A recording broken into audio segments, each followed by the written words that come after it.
eyes, secrets that we know, doors that open for us in a moment. Keeping the light on, righting old wrongs, keeping our sights on everything we want.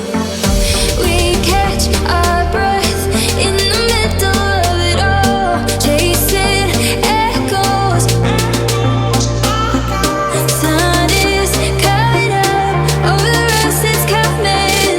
Crystal vision.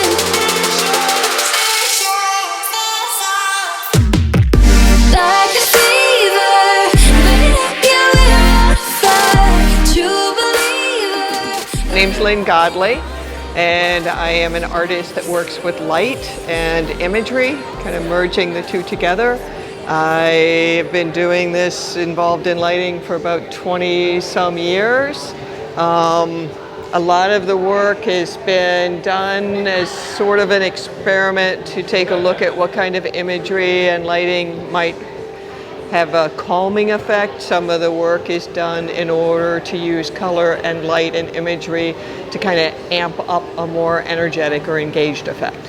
I teach at Jefferson University down in Philadelphia, where we also have a lighting research lab looking at the effect of particular wavelength on the body and how that affects your neuroendocrine, neurobiological, and circadian system.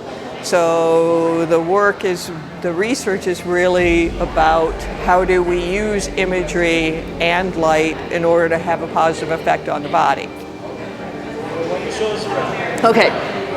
Okay, so these pieces, this whole series here is called Behind the Veil, and it's a series of nature-based imagery that is layered and layered and layered, and if you look at one long enough, you'll see that there's a face in that imagery as well that is looking back at you.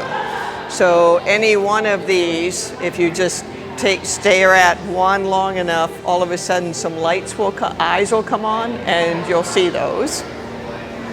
Okay, so we'll see if any come on as we're walking. They're all timed randomly, so I can't tell you exactly when they'll come on. All right, this down here, and these are all done with, it's a print on really thick watercolor paper that I then go back in and work pastel over that print, punch thousands of holes into it and feed fiber optics through it, and then wire it all up to LEDs. So that's these, and as you'll see, some of the others are also with fiber optics. This work down here is done with this material called dichroic film, which acts the same as a butterfly wing would, that as you shift your viewing angle, it changes the color.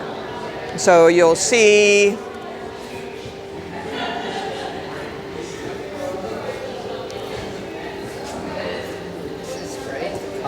yeah.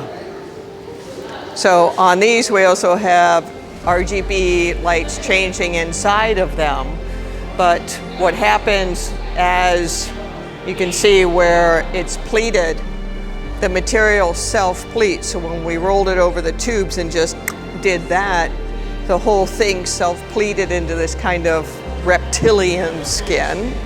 Okay.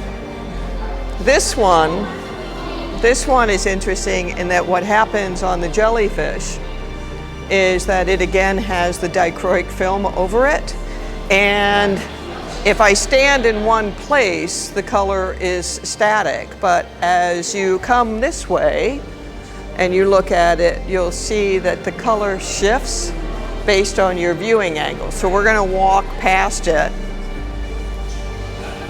and as you move past it, all the color changes because it's all based on what your viewing angle is of the piece. And these, again, it's a digital print. It's covered, then I go back in with watercolor, punch thousands of holes and cut into the paper, and backlight it with an edge light LED panel and use the dichroic to shift the color. Okay? Nice. Should we keep going? Be about done. And then this piece is one of the earlier fiber optic pieces. It originally was at a show in Cologne, Germany. There were 75 of these prints, and we filled the entire gallery with them. I'm at lyngodly.com, which is LynGodley.com.